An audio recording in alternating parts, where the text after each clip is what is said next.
স্টেশনে ট্রেন থামতে না থামতেই যাত্রীদের মধ্যে হুলস্থুল বেঁধে গিয়েছিল। ভিড়ে ঠাসা কামরা, পেছন থেকে প্রচণ্ড চাপ আর তো টের পাচ্ছিল। তারপর দেখলুম কেউ কেউ আমার কাঁধের উপর দিয়ে কসরত দেখিয়ে সামনে চলে যাচ্ছে, সেই সঙ্গে চেঁচামেচি চলেছে। অবশেষে ঠেলা খেতে খেতে যখন প্ল্যাটফর্মে পড়লুম, তখন আমার ওপর দিয়ে অসংখ্য জুতো পরা পা ছুটে যাচ্ছে। অনেক চেষ্টার পর উঠে দাঁড়িয়ে দেখি অন্য সব কামরা থেকেও পিল পিল করে মানুষ বেরিয়ে স্টেশনের গেটের দিকে ছুটে চলেছে। রাগ করে লাভ নেই, কার উপরই বা রাগ করব। নিমেষে প্ল্যাটফর্ম নির্জন নিঝুম হয়ে গেল। কাঁধের ব্যাগ আর পোশাক ঝেড়ে ঝুড়ে রুমালে মুখ মুছলুম। ট্রেনটা হুইসেল বাজিয়ে আস্তে সুস্তে চলে গেল। সেখানে গিয়ে একটু দাঁড়ালুম। ডাকাতরা ট্রেন থেকে নেমে স্টেশন ঘরে ঢুকে হামলা করেছে কিনা দেখবার জন্য উঁকি মারলুম। স্টেশন ঘরে উর্দি পড়া এক ভদ্রলোক চেয়ারে বসে চোখ বুজে ঝিমোচ্ছেন। তাকে বললুম, একটা কথা জিজ্ঞেস করতে পারি? তিনি চোখ না খুলেই বললেন, পারেন, তবে আপনার বরাতে হরির হোটেল আছে। অবাক হয়ে বললুম, হরির হোটেল মানে? এ তল্লাটে নতুন এসেছেন, যাবেন কোথায়? কাঞ্চনপুর। সেখানে কার বাড়ি যাবেন? একটু বিরক্ত হয়ে বললুম, সেখানে আমার বন্ধুর বাড়ি। রেলকোট পরা ভদ্রলোক এবার চোখ খুলে একটু হেসে বললেন, আপনার বন্ধু আপনাকে এখানকার হাল হদিশ কিছুই জানাননি দেখছি। তা কি আর করবেন, হরির হোটেল এখন আপনার ভবিতব্য। কথা না বাড়িয়ে বললুম, গেটে টিকিট নেওয়ার লোক নেই, টিকিটটা নেবেন কি? টিকিট কেটেছেন, তা এ তল্লাটে নতুন প্যাসেঞ্জার, টিকিট কাটবেন বই কি? ইচ্ছে হলে দিন, না হলে দেবেন না। বুঝলুম এই ভদ্রলোকই স্টেশন মাস্টার, মাথায় হয়তো ছিট আছে। টিকিটটা ওর সামনে টেবিলে রেখে বললুম, আচ্ছা এবার বলুন তো, অত সব যাত্রী ট্রেন থেকে ওভাবে মরিয়া হয়ে নেমে দৌড়ে পালালো কেন? আজ যে শনিবার, তাতে ট্রেন 4 ঘন্টা লেট। বুঝলুম না? বুঝতে পারবেন, গেট পেরিয়ে নিচের চত্বরে যান। গেট পেরিয়ে গিয়ে দেখি এক প্রান্তে কিছু দোকানপাট। অস্পষ্ট জ্যোৎস্নায় লক্ষ্য করলুম চত্বর একেবারে জনহীন। আমার সহকর্মী ও ঘনিষ্ঠ বন্ধু নির্মল বলেছিল, স্টেশন থেকে নামলেই বাস, সাইকেল রিক্সা বা একটা ঘোড়ার গাড়ি একটা কিছু পেয়ে যাব। একটা চায়ের দোকানে আলো জ্বলছিল। সেখানে গিয়ে বেঞ্চে বসে বললুম, জিজ্ঞাসা করলাম, পরের বাস কটায়? চাওয়ালা আমার দিকে তাকিয়ে মুচকি হেসে বলল, বাবু মশাই, এ রাত্রিরে আর বাস আসবে না, আসবে সেই ভোরবেলা। কেননা রাত্রিরে তো এই স্টেশনে আর কোনো ট্রেন থামে না। সাইকেল, রিক্সো বা এক্কা গাড়ি কোনো কিছুই পাওয়া যাবে না? চাওয়ালা হাসল। আজ্ঞে না, খামোখা কেন রাত্রির বেলা ওরা আসবে? বাবু মশাই, আপনি বড় ভুল করেছেন। আসবার সময় দেখেননি সোনাগড় জংশনে হঠাৎ ট্রেনের কামরায় বেজায় ভিড় হয়েছিল? আচ্ছা, এখানে হরির হোটেলটা কোথায়? লোকটা যেন চমকে উঠল হরির হোটেল এর নাম শুনে। ও, হরির হোটেলে যখন যাওয়ার ইচ্ছে হয়েছে চলে যান, তবে একটু দেখে শুনে যাবেন। বলে চাওয়ালা আমার মুখের সামনেই দোকানে ঝাঁপ ফেলে দিল। এখানে দেখছি সবই অদ্ভুত, লোকজনও অদ্ভুত। হরির হোটেলে যেতে দেখে শুনে যাব কেন, কিছু বোঝা গেল না। এতক্ষণে চাঁদ আরও উজ্জ্বল হয়েছে। সব দোকানপাট বন্ধ, শুধু শেষ দিকটায় আলো জ্বলছে। সেখানে গিয়ে দেখলাম একটা ঘর খোলা আছে। দরজার সামনে রোগাটে ধরনের কালো গায়ের রং একজন লোক বসে আছে। লম্বা 2 সারি বেঞ্চের সারি। দেখেই বোঝা যায় এটা একটা হোটেল। এই তাহলে হরির হোটেল। লোকটি আমাকে দেখামাত্র সবিনয়ে করজোরে নমস্কার করল। এটাই কি হরিবাবুর হোটেল? হরি জিভ কেটে মাথা নেড়ে বলল, আগে আমারে বাবু বলবেন না, আমি একজন সামান্য লোক। এ তল্লাটের সবাই এটাকে হরির হোটেল বলে। শটান হোটেলে ঢুকে কাঠের বেঞ্চে বসে ব্যাগটা পাশে রেখে বললাম, শিগগিরই ব্যবস্থা করুন হরিবাবু, ডাল ভাত যা হোক একটা। হরি ডাকল, খেদার, ও খেদু, ঘুমুলি নাকি? ভেতর থেকে ঢোলা হাফ প্যান্ট পরা একটা নাদুস নুদুস গোলগাল গরনের যুবক এসে একগাল হেসে বলল, তোমাকে বলেছিলাম না হরিদা, 2 মুঠো চাল বেশি করে নেই, আর তরকারি তো অনেক আছে। হরি বলল, তাহলে স্যারকে একখানা পুরো মিল দে। কিছুক্ষণের মধ্যে গোগ্রাসে 1 থালা ভাত, ডাল, তরকারি, মাছ পরম তৃপ্তিতে খেয়ে সেকুর উঠল। হাত মুখ ধুয়ে এবং মুছে বললুম, অপূর্ব, খাসা আপনার হোটেলের রান্না, খেয়ে এমন তৃপ্তি জীবনে পাইনি। অথচ ব্যাটার ছেলেরা আমার হোটেলের বদনাম রটায়। কি আর বলবো স্যার, আমার নামে থানায় পুলিশের কাছে নালিশ পর্যন্ত করেছিল। যাকে সেসব কথা, আপনি আমার অতিথি, আপনার কাছে দাম নেব না। কিছুতেই হরি মিলের দাম নিল না।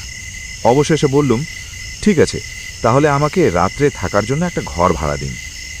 হরি জিভ কেটে বলল, ঘর তো নেই স্যার, আমার হোটেল শুধু খাওয়ার হোটেল, এখানে থাকার ব্যবস্থা নেই। আমি আর খাদা ওপরের ঘরে রাত্রির কাটাই, নিচে কি থাকবার জো আছে? নানা উপদ্রবের চোটে অস্থির হতে হবে। কি উপদ্রব? হরিবাবু, আমি এই বেঞ্চে শুয়ে রাত কাটাতে পারবো, কোনো উপদ্রব গ্রাহ্য করব না। হরি হাসল। আপনার মাথা খারাপ, কথা বাড়িয়ে লাভ নেই, আমারও খিদে পেয়েছে। তা আপনি যাবেন কোথায়? কাঞ্চনপুর। দিব্যি জ্যোৎস্না রাত্রির, মোটে 3 কিলোমিটার রাস্তা, হেঁটে হেঁটে চলে যান, কোনো ভয় করবেন না। আমাদের এ তল্লাটে আর যা কিছু থাক, চোর, ছিনতাইবাজ, ডাকাত নেই। মনের আনন্দে গান গাইতে গাইতে চলে যান। অগত্যা হোটেল থেকে বেরিয়ে আসছি, হরি হঠাৎ ব্যস্তভাবে ডাকল, স্যার শুনুন স্যার। সে আমাকে অবাক করে 6টা অ্যান্টাসিড ট্যাবলেট আমার হাতে গুঁজে দিল। বললুম, অ্যান্টাসিড ট্যাবলেট কি হবে? হরি মুচকি হেসে বলল, বাইরের মানুষ হরির হোটেলে খেয়েছেন, যদি দই বা তম্বল হয় টয়। আপনি আমার এই রাত্রিরের একমাত্র খদ্দের স্যার, আপনি আমার সার্টিফিকেটও বটে। বলে সে হোটেলে ফিরে গেল। আমি এতক্ষণে একটু চিন্তায় পড়লুম। খেতে তো সবই সুস্বাদু মনে হচ্ছিল, তাই খেয়েছিও প্রচুর। প্যান্টের বেল্ট ঢিলে করতে হয়েছে, কিন্তু অ্যান্টাসিড কেন? দুধারে মাঠ, নির্জন পিচ রাস্তায় গুনগুন করে সত্যি মনের আনন্দে গান গাইতে গাইতে হাঁটছিলাম। জ্যোৎস্নায় চারদিক বেশ স্পষ্ট। কিছু দূর চলার পর মনে হলো পেট বেজায় ওজনদার হয়ে উঠছে। তখন দুটো অ্যান্টাসিড ট্যাবলেট মুখে পুরে চুষতে থাকলাম। আরও কিছু দূর হাঁটার পর পেটের ওজন কমেছে মনে হলো। সেই সময় নেহাত খেয়াল বসে একবার পিছু ফিরে দেখি আমার পিছনে কেউ হেঁটে আসছে। একজন সঙ্গী পাওয়া গেল ভেবে দাঁড়িয়ে গেল। অমনি সেই লোকটাও দাঁড়িয়ে গেল। বললুম, কে? কোনো সাড়া এলো না। একটু ভয় পেল, ছিনতাইবাজ বা ডাকাত নয় তো। চলার গতি বাড়ালো। তারপর এক অদ্ভুত ঘটনা লক্ষ্য করল। যতবার পিছনে তাকাচ্ছি দেখছি জ্যোৎস্নায় কালো রঙের মূর্তির সংখ্যা বেড়ে যাচ্ছে। রাস্তার দুপাশের মাঠ থেকে একজন দুজন করে আরও লোক এসে সেই ছায়া মিছিলকে বাড়িয়ে তুলছে। অবশেষে ঘুরে দাঁড়িয়ে চেঁচামেচি করে বললুম, তোমরা যেই হাও, আমার কাছে ডাকাতি করার মতো মালকড়ি নেই।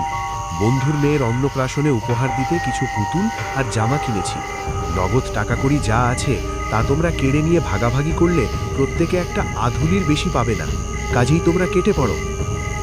আশ্চর্য ব্যাপার, কালো কালো মানুষের দল স্থির দাঁড়িয়ে আছে। তারপর আবার কিছুটা হেঁটে গিয়ে ঘুরে দেখি তারা সমান দূরত্বে আমাকে অনুসরণ করছে। এরা কারা? অজানা ত্রাসে শিউরে উঠল। সাহস দেখিয়ে খুব চেঁচিয়ে বললুম, সাবধান, আমার কাছে রিভলভার আছে, আমি কিন্তু পুলিশের লোক, গুলি করে মুন্ডু উড়িয়ে দেব। কিন্তু এই হুমকিতেও কাজ হলো না। আমি যত দ্রুত হাঁটছি তারা একই দূরত্বে নিঃশব্দে হেঁটে আসছে। আমি থমকে দাঁড়ালে তারাও দাঁড়িয়ে যাচ্ছে। এই অদ্ভুত মায়া কালো মিছিল পিছনে নিয়ে হেঁটে চলা সহজ ছিল না। আমার গলা তৃষ্ণায় শুকিয়ে গেছে।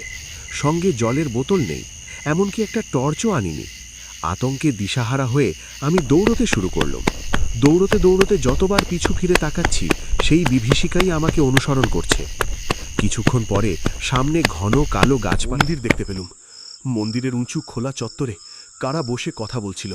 আমি দৌড়ে গিয়ে সেখানে দাঁড়াতেই লোকগুলো হইচই করে উঠল। কে কে হাঁপাতে হাঁপাতে বললুম, আমি। কেউ ধমকি বলল, আমি কে? আগে আমি কলকাতা থেকে আসছি, যাব কাঞ্চনপুর। বাস ফেল করে বড় বিপদে পড়েছি। তাই বলুন, তা বিপদটা কি? ভয়ে ভয়ে বললাম, একদল কালো কালো লোক আমাকে ফলো করে আসছে। সর্বনাশ, আপনি কি হরির হোটেলে খেয়েছেন? কষ্ট করে বললাম, খেয়েছি, বড্ড খিদে পেয়েছিল।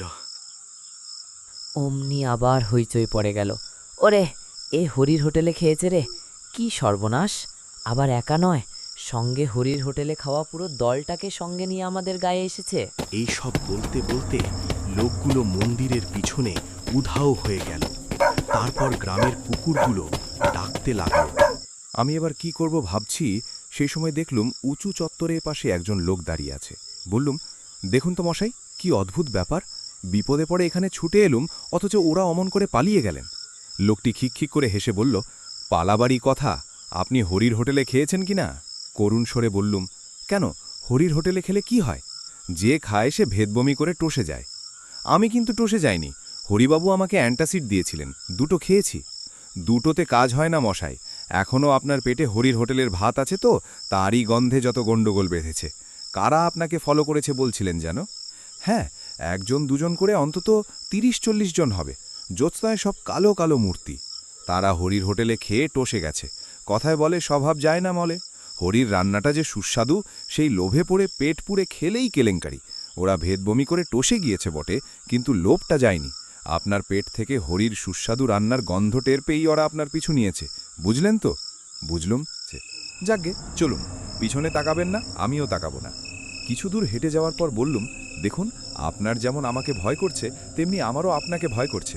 কখন পিছন থেকে আপনি কি করে বসবেন? ঘাড় মটকে দেব বলতে চান? যা অবস্থা তাতে এবার ওটুকুই যা বাকি। বাজে কথা বলবেন না, আপনি বড় অকৃতজ্ঞ মানুষ তো। আমাকে মানুষ বললেন যখন, তখন আর আমাকে ভয় কেন?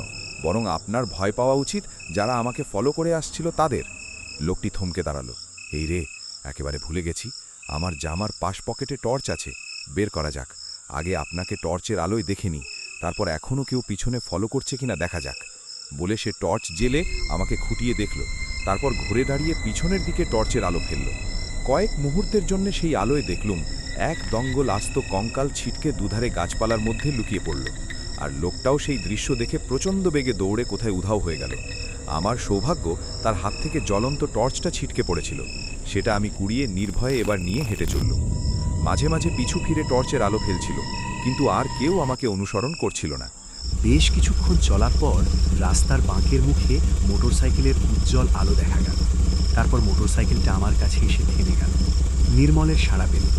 এতক্ষণ পর্যন্ত অপেক্ষা করে হঠাৎ মনে পড়ে গিয়েছিল, আজ তো শনিবার, পুটু কি অত ভিড়ের মধ্যে বাসে উঠতে পারবে? আরে, হেঁটে আসতে কোনো অসুবিধে হয়নি তো? আয়, ব্যাক সিটে বস। দোষটা আমারই, বুঝলি? মোটরসাইকেলের ব্যাক সিটে চুপচাপ উঠে বসল। যা ধকল গেছে, এখন আর কোনো কথা নয়। না, পরেও আর কোনো কথা নয়। এমনকি হরির হোটেলে খাওয়ার কথাও চেপে যাব। হরির দেওয়া অ্যান্টাসিডের ট্যাবলেট দেখিয়ে বলবো, রাতে কিছু খাবো না, পেটের অবস্থা ভালো না। তাছাড়া আমি হরির হোটেলে খেয়ে এসেছি শুনলে নির্মল নির্ঘাত আমাকে ফেলে পালানোর চেষ্টা করবে। তার মানে মোটরসাইকেলের অ্যাক্সিডেন্ট এবং আমি নিজেই ভূত হয়ে যাব। সর্বনাশ! শুধু একটাই ভাবনা, হরির হোটেলের ভাত যতক্ষণ না পুরো হজম হচ্ছে, ততক্ষণ কি নির্মলের বাড়ির আনাচে কানাচে সেই ছায়া কালো মিছিলের মূর্তিগুলো গন্ধ শক্ত ঘুরঘুর করে বেড়াবে? দেখা যাক।